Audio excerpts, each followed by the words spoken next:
시작할까요? 예, 9번 문제 한번 봐보세요. 10번입니까? 예, 10번. 이 휴업과 폐업에 관한 문제도 매년 나오죠. 매년 지금 시험 문제 나오고 있는데, 교과서는 144쪽에 나와 있는 내용입니다. 한번 읽어나가 보겠습니다. 중개업자의 휴업 또는 폐업 신고에 관한 설명으로서 틀린 것을 찾아내십시오. 이렇게 나옵니다. 확인해 봅니다. 1번. 휴업은 원칙적으로 매도를 초과할 수 없나요? 이유를 초과할 수 없죠?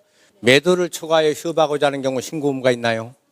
3월이죠? 그냥 3월을 초과하여 휴업하고자 하는 경우는 신고 의무가 있고, 이런 휴업은 원칙적으로 이유를 못 넘깁니다. 다만 요양이나 입영이나 취약 그 밖에 준하는 부득이한 사유가 있는 경우는 6개월 넘길 수가 있나요? 예. 그런데 요양 등 사유가 없음에도 불구하고 2월 초과 휴업은 어떤 제재입니까? 상대적 등록 취소습니다. 예, 바로 이제 대답이 나오셨어요. 상대적 등록 취소에 해당이 되게 됩니다. 어떻게 해서든지 그 대답이 빨리 나올 수 있도록 여러분들 노력을 해 주셔야 돼요. 그것은 여러분들 개별 노력에서 해결이 됩니다. 제가 이제 더 이상 해드리기는 어렵죠. 하여간 나중에 그 부분은 여러분들이 많이 노력하셔야 돼요. 1번 질문은 그러면 맞네요? 맞는 질문 해당이 됩니다. 그 다음 2번입니다. 휴업한 중개업을 재개하고자 하는 경우는 재개신고해야 합니까? 안 해도 됩니까? 무조건 재개신고해야 합니다. 휴업기한 도중에 휴업한 중개업을 재개하고자 하는 경우는 물론이고, 휴업기한이 만료되어 휴업한 중개업을 재개하고자 하는 경우도 반드시 재개신고를 해야 합니다. 그럼 재개신고받은 등록관청은 가지고 있는 뭘 내줘야 한다고 그랬습니까? 가지고 있는 등록증을 즉시 반환해 준다. 여기는 지체없이라고 그렇게 나오면 안 된다고 그랬어요. 휴업한 중개업을 재개하고자 하는 때는 재개신고를 합니다. 재개신고를 받은 등록관청에서는 가지고 있는 등록증을 즉시 반환해 주도록 그렇게 되어 있어요. 즉시 반환할 것. 그래서 2번 질문 맞는 질문에 해당됩니다. 여기 한번 잠깐 봐보실까요? 거기 10번 문제인데 하여간 이것도 지금 매년 물어보고 있는 내용이네요. 10번입니다.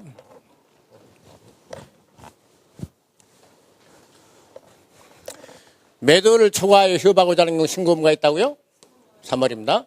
3월을 초과하여 휴업하고자 하거나 폐업하고자 하거나 휴업한 중개업을 재개하고자 하거나 휴업기한을 변경하고자 하는 때는 신고를 해야 합니다.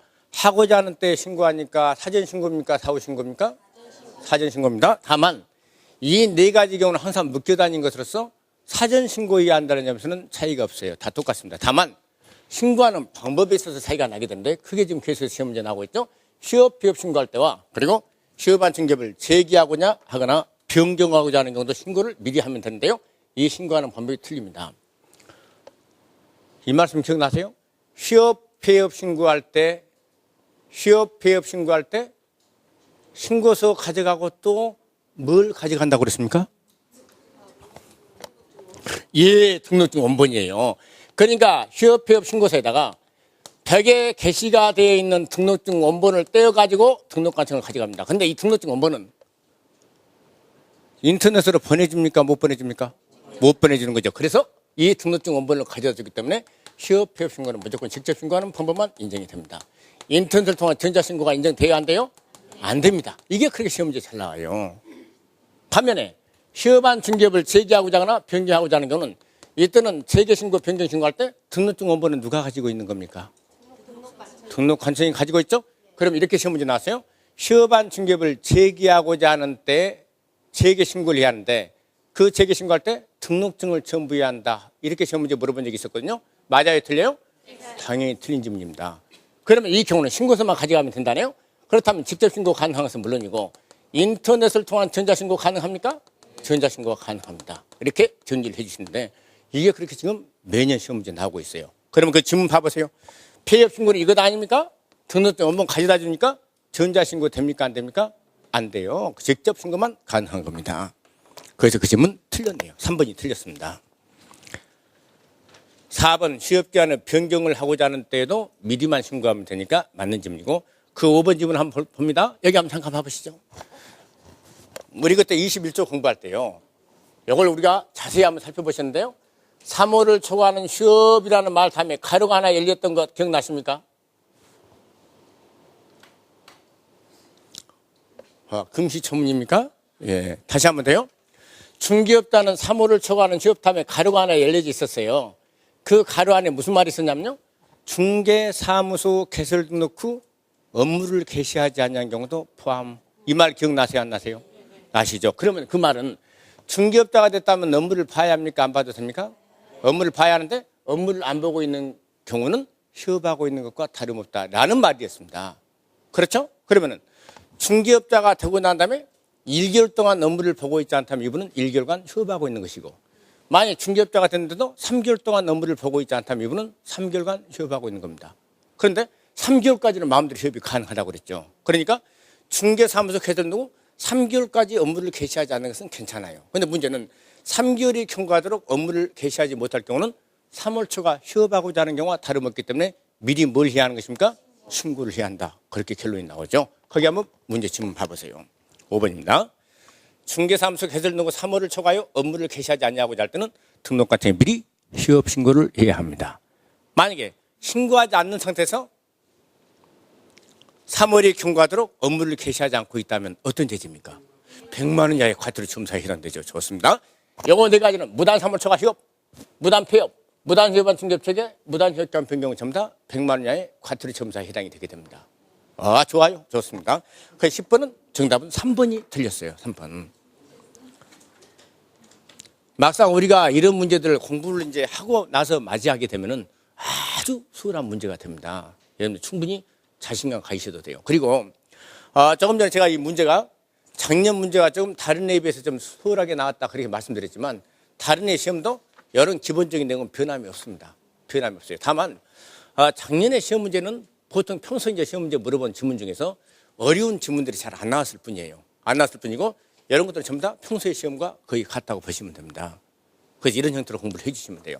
근데 여러분들 딱 봐보시니까 공부하지 않는 것은 지금까지 없는 듯 합니다. 그렇습니까? 예. 여러분들 지문들 한번 봐보시면은 매년 그래요. 매년 그럽니다. 지문을 보면은 공부하지 않는 것은 없어요. 다 들었던 내용에서 시험 문제 나오기 때문에 그래서 많이 들으시면 해결이 된다고 제가 그렇게 강조를 드린 것입니다. 강의 안 빠져 들으면 합격이 된다는 말씀을 드린 이유도 바로 여기 증명이 되고 있어요. 다 여기 제 입에서 나온 것들이 그래 나오고 있는 것 아닙니까 지금? 네. 가위 11번 문제 봐보세요. 예, 결격사유는 뭐 말이 필요 없는 시험 문제 아니겠습니까? 교과서 101쪽에 나와 있어요. 결격사유가 12가지가 나옵니다. 12가지.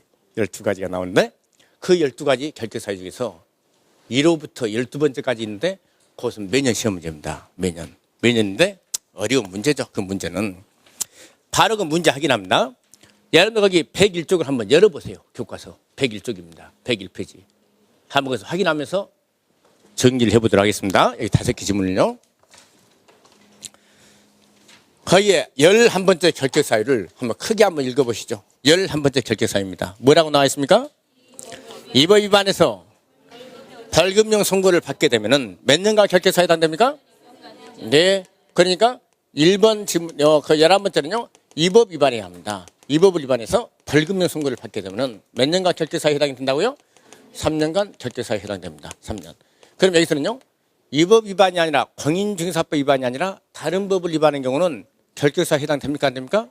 다른 법을 위반해서 벌금형 선고를 받은 경우는 아예 처음부터 결격사유 자체가 되지 못하는 것입니다. 그 1번 좀 봐볼까요?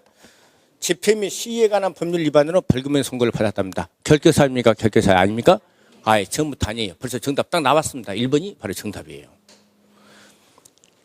이런 11번 같은 문제를 만드신 그 출제위원들은요, 인품이 너무나 훌륭한 분입니다.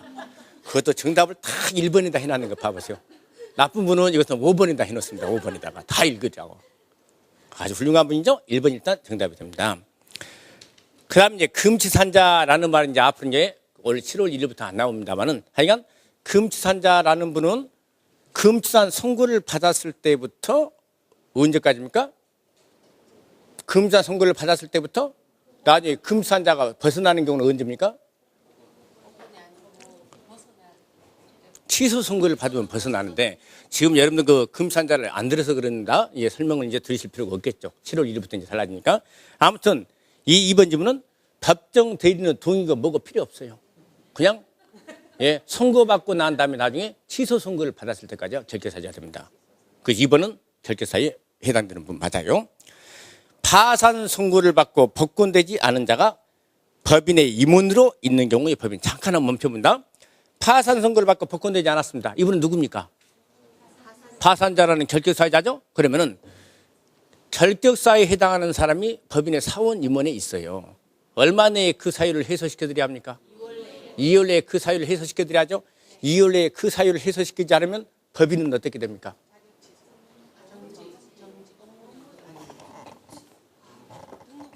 예, 기어이 여기 그려봐야겠습니다. 예. 그 3번 한번 봐보세요. 3번. 요 그림 기억나는지 한번 잘 봐보세요. 중요한 것입니다. 12번째 결격사를 한번 봐보세요. 제가 그 부분을 설명드릴 때 이렇게 그림을 그려드릴 겁니다. 갑이라는 중개법인이 있어요. 법인에게는 사원 임원이 도와주는 경우가 있고, 그 다음에 소속공사 중개보조원이 도와주는 경우가 있습니다. 이 그림이 기억이 나면 그 문제는 해결이 돼요. 사원